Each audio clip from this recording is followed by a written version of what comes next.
if you've met the perfect person, but you don't get along with their kids or their kids refuse to get along with you, do you walk away or do you try to work it out?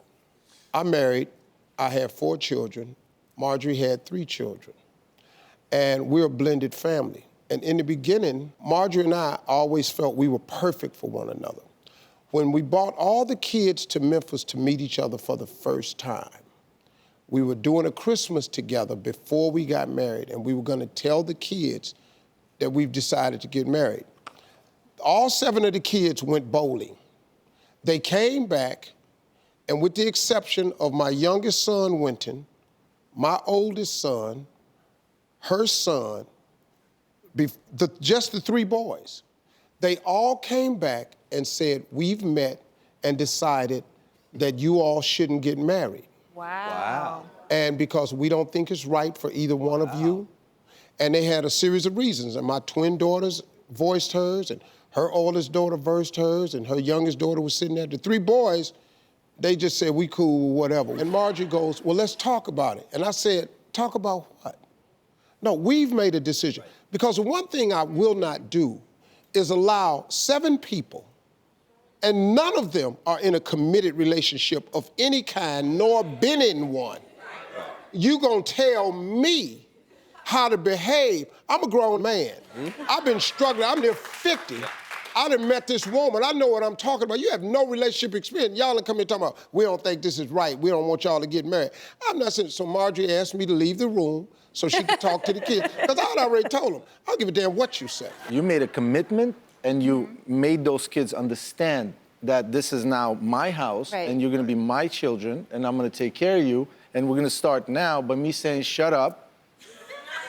Well, so here's the thing. Cool. Kids live what they learn. And if they're looking at you and Marjorie and saying, hey, what they're teaching me is that these folks are committed to each other and they're happy together, then the kids are gonna follow your lead every single time. I love that. That's awesome. Eventually they came around.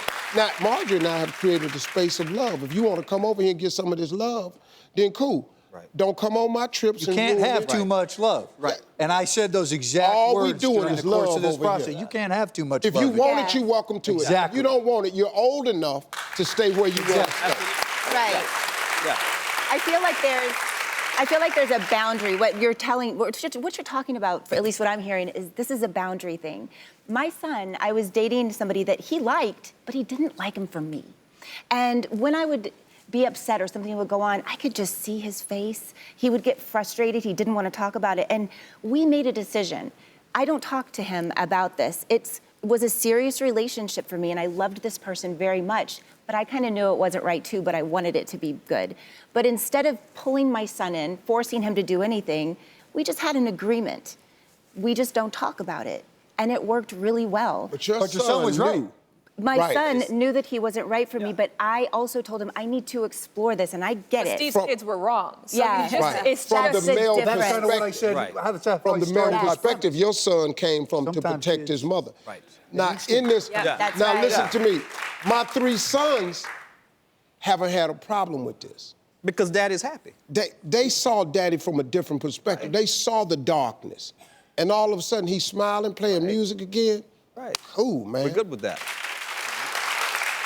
Hey, y'all, we gotta go. Thanks to all our panelists for joining me today. We'll be right back. Hey, you made it to the end of this video. I got a lot more that you're gonna enjoy, so just click to watch the next one. And make sure you subscribe to always know what's happening.